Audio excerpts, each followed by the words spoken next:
Good afternoon. My name is Kara Manry, and I am an environmental science major. I wanted to address our city council and our local governing body regarding the problem our community has with air pollution.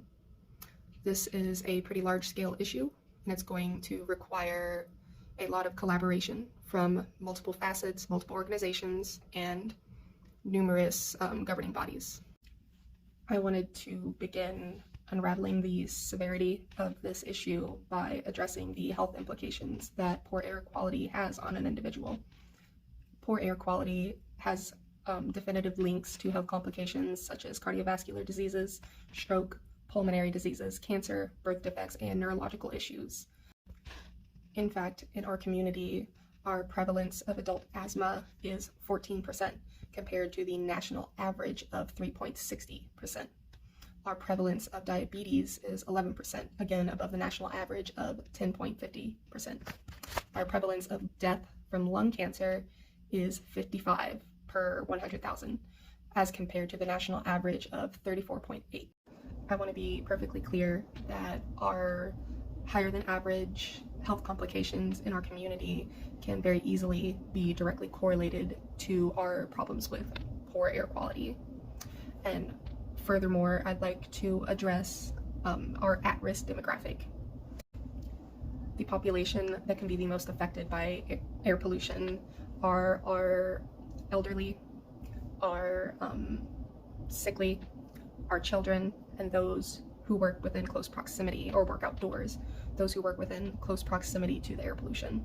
Now, very notably, one of our areas of higher contamination is in a school zone. And again, notably, the areas that we are finding to be more polluted, to have poor air quality in our communities, these tend to consist of populations that are at an economic disadvantage.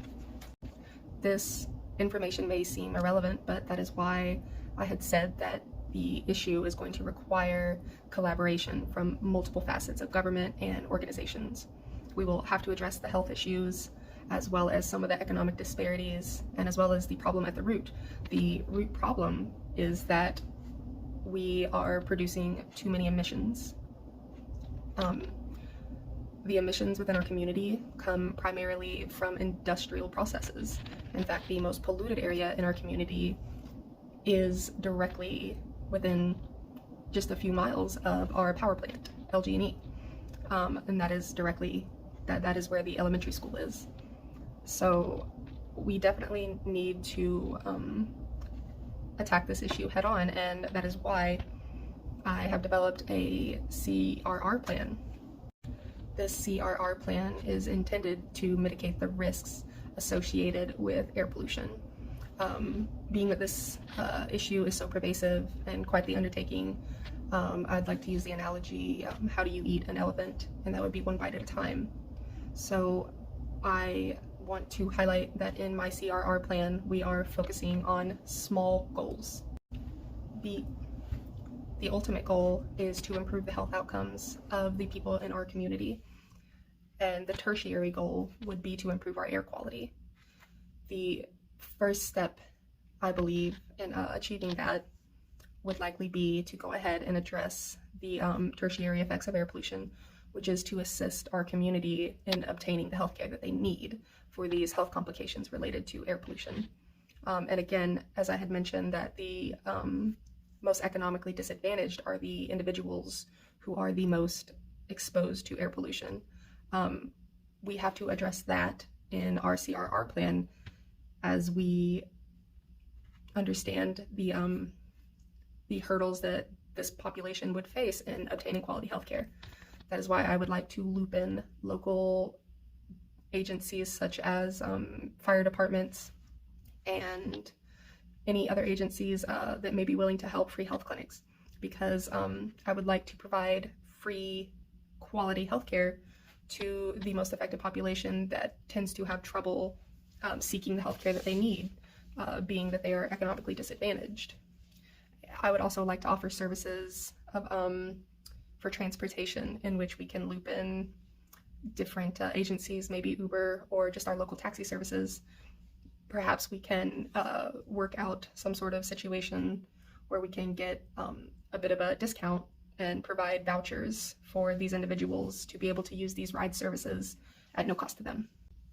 This aspect of my CRR plan would do well with a community outreach program. And within this program, I would advocate for an air quality education committee, which I would hope could manage to have a solid social media presence, as well as a physical presence in all community meetings, so that we may have an advocate for air quality at all governing meetings.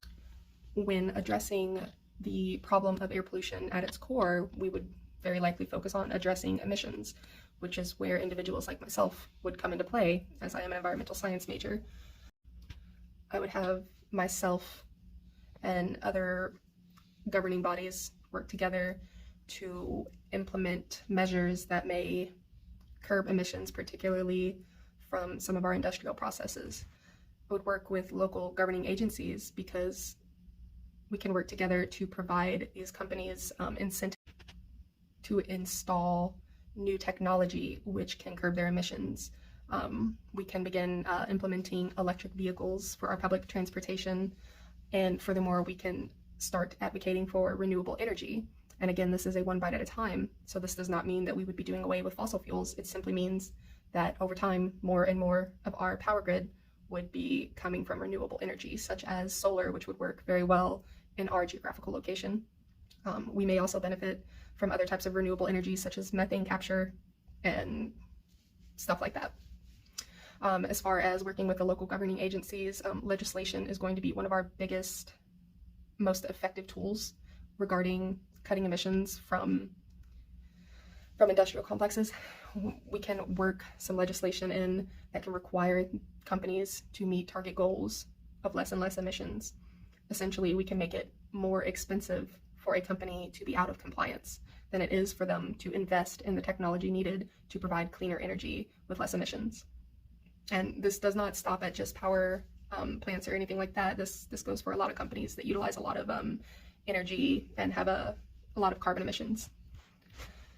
I would also advocate for companies to receive hefty tax credits if they were to invest in utilization of these technologies. If they were to meet target goals, I would like to see reimbursement for them via taxes on any investments made in cleaner energy and in reducing their emissions.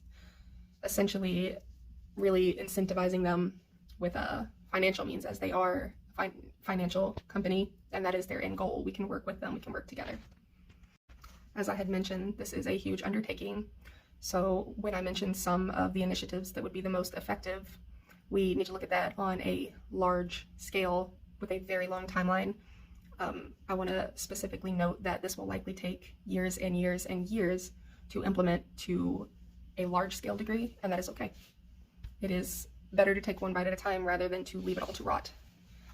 So one of the more aggressive initiatives that I would like our community to begin investing in is to make our community more walkable and to improve the quality of our public transportation. Ideally, we would make public transportation a more desirable option than personal vehicular transportation. Within an urban setting, our community produces a lot of emissions per person in such a small, compact location via just our vehicular transportation. I would like to highlight that there are multiple countries and provinces which have implemented similar initiatives that have worked very well, that have really offset emissions and have been met happily with their population. It is in fact a very hefty investment. It would be very costly and it would take a long time. We can start small. I would recommend starting with electric vehicular buses for public transportation. And I would also recommend more bike lanes. I want to recommend the beginnings of investing in walkability, of which there are multiple facets too, but the number one being safety. It has to be safe for our citizens to walk where they need to go, which means we would invest in proper lighting and proper barriers between individuals and traffic. And these don't have to be costly, especially when done slowly over time, as we are slowly making our cities more walkable and slowly making public transportation more reliable and desirable.